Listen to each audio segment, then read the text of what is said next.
Here at Minsmere, there are something in the region of 6,350 different species. You've obviously got birds, you've got mammals, you've got so many different and diverse habitats. It's the most biodiverse nature reserve the RSPB has. So I've actually been volunteering here, this is my 9th year, which I have enjoyed every single minute. Which must mean that it's my 8th year. Yes. For me, it is going actually searching and see what you can actually find out there. And Steve and Daveen discovered a habitat at Minsmere hidden in plain sight. So Digger Alley is a habitat that's actually path, basically. It's a path which for 75 years has been used by people. Their footsteps have eroded the path, they've compacted the sandy soil. You end up with a shape of path with a deep depression, so it's got sloping sides. If people are walking down the path, they would simply have no idea of what was going on at their feet. The path is home to insects hiding in small burrows, so the couple decided to film them to find out more. This is a macro probe lens. It means that I'm right down at the burrow entrance. Sit with a little power bank just to power it all and the little light on the end of the probe. Now all we do is sit and wait. You never know really whose burrow you're actually on.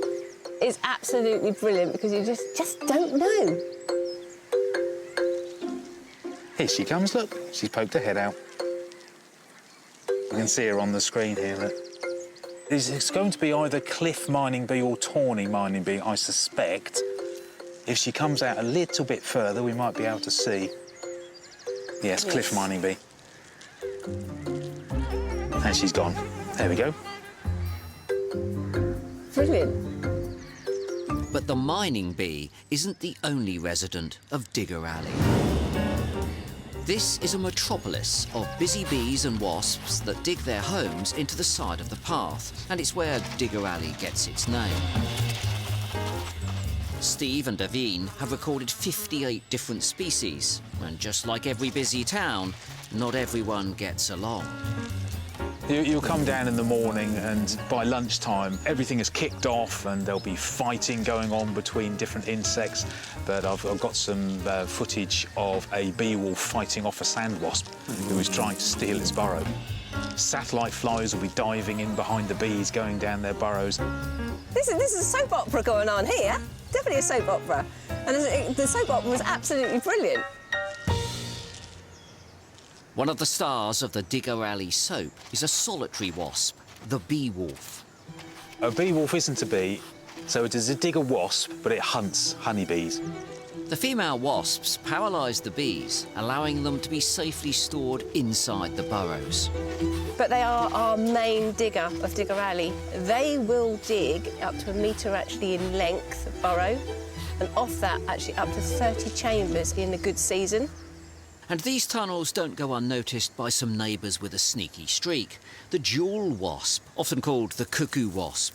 They'll seek out the burrows of other insects to lay their eggs in, and on hatching, the jewel wasp young parasitise the other species by eating their larvae before they pupate and emerge themselves.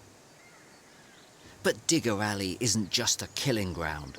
For the industrious sand wasp, it's a workshop.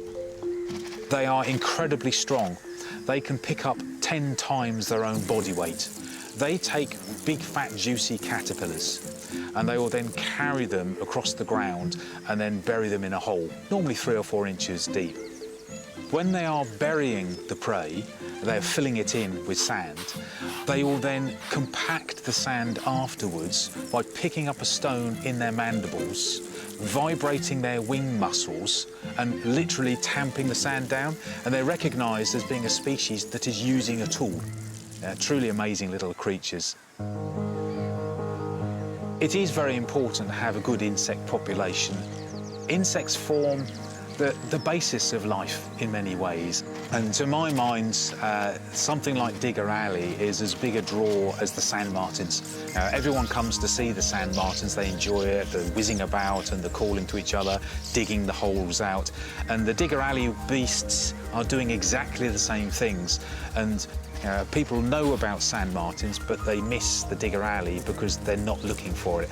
And our whole aim really is to make sure that people do see it, and they do then join the dots between the sand martins digging their holes, Digger Alley insects digging their holes, and how joined up the whole thing is.